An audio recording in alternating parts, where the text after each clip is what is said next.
akababaro k'impunzi ziteguraga kujya muri Amerika ariko Trump akabihagarika. Tariki 30 z'ukwezi kwa gatanu muri uku kwezi gushize 2025 Claudine Uwamahoro wari umaze kugera ku cyiciro cya nyuma nkuko abivuga we n'abana be bane, aho bari bamaze gukora interview zose cyangwa se bimwe mu bintu UN cyangwa se IOM ikoresha impunzi, bitegura kwerekeza muri Leta Zunze za Amerika, aho be bagiye gusanga umugabo we babyaranye abo bana. Umugabo we umaze amezi 8 ageze muri Leta Zunze za Amerika.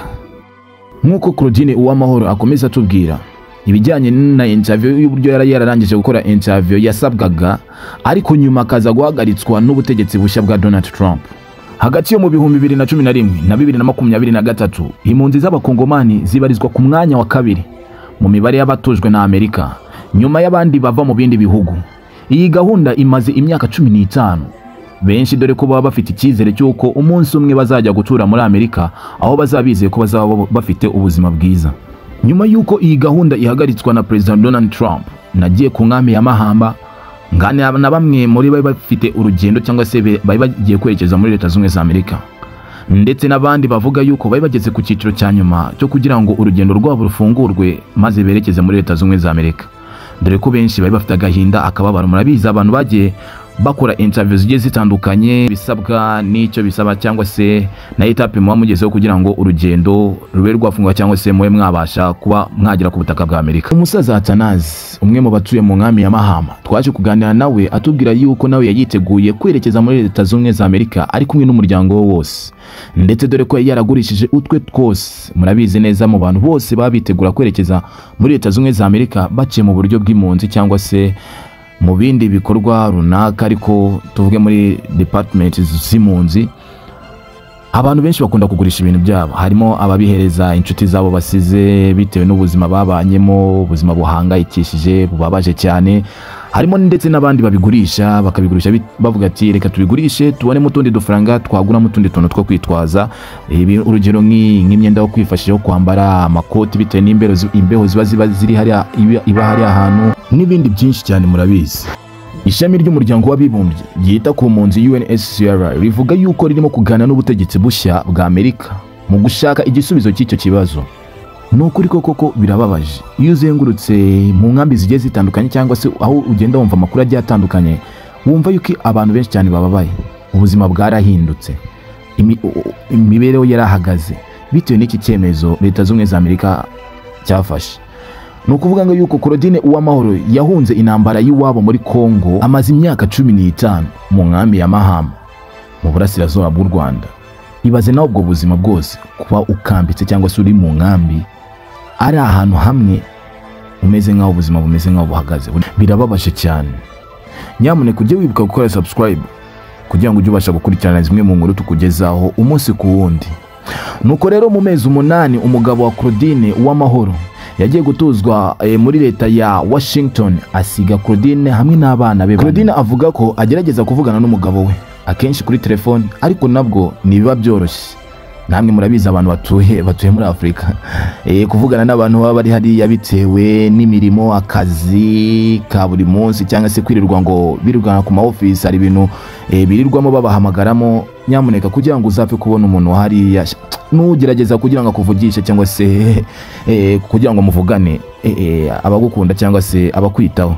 Biragoye, ubuzima bwo muri Amerika ntago babworoshye, dore ko benshi mwumva yuko kujya muri Amerika umeze nkaho ugiye gusubizwa, ariko nabwo nibibazo n'abariyo ntago ubuzima bwabo boroheye. Nyamuneka mujye mugerageza no kuvugana nabo, muzamwumva ubuzima kenshi na kenshi baba babayemo cyangwa se ubuzima bakunda gucamo, n'ubuzima bukomeye cyane. Kabe nubwo waba ukorera amafaranga, ariko n'ubuvuna buvunanye ku buryo udashobora kuba wabyo. Ati ngo kubona umupapa akagenda wenyine agasiga umugore n'abana, ni ibintu biba bitoroshye, ngo ni ibintu biba bibabaje cyane. Kugira ngo uzabyakire byo byonyine biragoye. Claudine akomeza avuga ati natwe twari tugeze ku cyiciro cyo guterwa inshinge, tukagenda tugategereza kugenda. Ubwo rero biba ngombwa yuko Amerika ivuga yuko nta mpunzi izongera kugenda. Twumva imitima yacu irahagaze, tubura n'icyo twakora, tubura n'icyo twabirenzaho. Nubwo rero abana bakomeza bambwira ati ngo bashaka kuvugana na papa wabo, gusa nanone umutima bakongera kansubiza ati ese nanone turamuvugisha, tuzi aherereye, tuzi ari hehe. ubwo urumva rero ibibazo by'abana murabizi namwe umwana hari igihe akubaza ikibazo ukabura n'icyo wamusubiza, n'ibintu biba bibabaje cyane. Tariki ya mbere z'ukwezi kwa gatanu mu mwaka w'ibihumbi 2025 ni muri uno mwaka turimo, ubwo impunzi z'abanyekongo bari bari ku kibuga cy'indege i Kanombe ubwo zagarurwaga zisubizwa mu nkamba aho zazigiye zigenda zikomoka ziturutse cyangwa se zari zitujwe kubera n'ikibazo, ubwo leta ya Amerika yari ivuze ati nta mpunzi yemerewe kongera kwinjira ku butaka bwa Amerika. Nuko rero umusaza Gatanazi Cyubahiro w'imyaka 70 yari agiye kujyana n'abana be muri leta z'umwe za Amerika, ubwo yayizeye yuko abana be bagiye gutangira kubona ubuzima bwiza kandi bazahabonera ejo hazaza heza. Nubwo rero ubwo yakubitorwaga n'icyo kibazo cyangwa se n'icyo kintu cy'uko leta z'umwe za Amerika zihagaritse buri muntu ari we wese wimukira kwinjira muri leta z'umwe za Amerika, yumvishe yuko ubuzima bumeze nk'aho buhagaze. Yagize aka gakoti nambaye niko nari nateguye nzagenda nambaye, byangizeho ingaruka nyinshi cyane. Icya mbere ni ubukene. Iyo umaze kugurisha ibintu byose mu rugo uzi ko ugiye kugenda nta kintu usigaranye, urumva yuko nta kuntu bitangiraho ikibazo. Urumva ndi mu gahinda gakomeye cyane. Icyari gishishikaje Gatanazi kujya muri Amerika ni icyizere abona ku bana be. Ati njye sinshobora gukora, gusa mfite abana b'abasore n'abakobwa bakagombye kugerayo bagakora bakibeshaho bakitekerezaho ndetse bakareba imbere ndetse bakabona n'ejo hazaza haba hakazaba heza. Umuvugizi wa UNHCR mu Rwanda Tim Chofenlari yahisemo kudusubiza mu nyandiko, ntiyashatse kugira byinshi abwira BBC kuri iki kibazo. Gusa igisubizo cye kigira giti UNHCR yiteguye gukorana n'ubuyobozi bushya bwa Amerika kugira ngo ibone igisubizo cy'impunzi zikeneye umutekano harimo no kutuzwa muri icyo gihugu. Muri rusange ni ngombwa kumenya ko impunzi zimurirwa muri Amerika zitegereza igihe kirekire kugira ngo zizongere guhura n'imiryango yabo cyangwa se zikajyanwa mu yandi state cyangwa se mu bindi bihugu. Ariko iyo tuvuze muri Amerika urumva yuko bifata igihe kirekire. UNHCR ivuga yuko mu Rwanda ubu ngubu habarurirwa impunzi z'abanyekongo cyangwa se z'abakongomani zirenga gato 83,000. Imibare nyayo yamaze kujya cyangwa se imibare nyayo yamaze kujya muri leta z'umwe za Amerika ubu ngubu mu Rwanda nawe uyizi. Imibare ya leta z'umwe za Amerika ivuga yuko guhera mu 1975 imaze kwakira no gutuza bari impunzi barenga 3,600,000. Ivuga ko kandi kuva mu 2023 yakiriye impunzi 60,000. Murumva ko ni imiryango myinshi. Muribuka ko imibare y'iyo ku butegetsi bwa Obama yavuga yuko azatwara 120,000.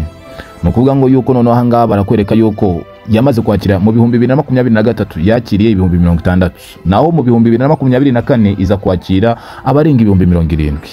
Urumva yuko nago hagiye benshi bitewe n'imibare baba basohoye iri bugende mu gihe cy'umwaka. Ivuga ko kandi hagati yo mu 2021 na 2023 impunzi zirenga 98,000 z'abanyekongo zatujwe muri leta z'umwe za Amerika, naho bondi ku bwinshi nyuma y'abavuye mu bindi bihugu barenga 117 bavuye mu bindi bihugu nka Iraq ndetse n'ibindi.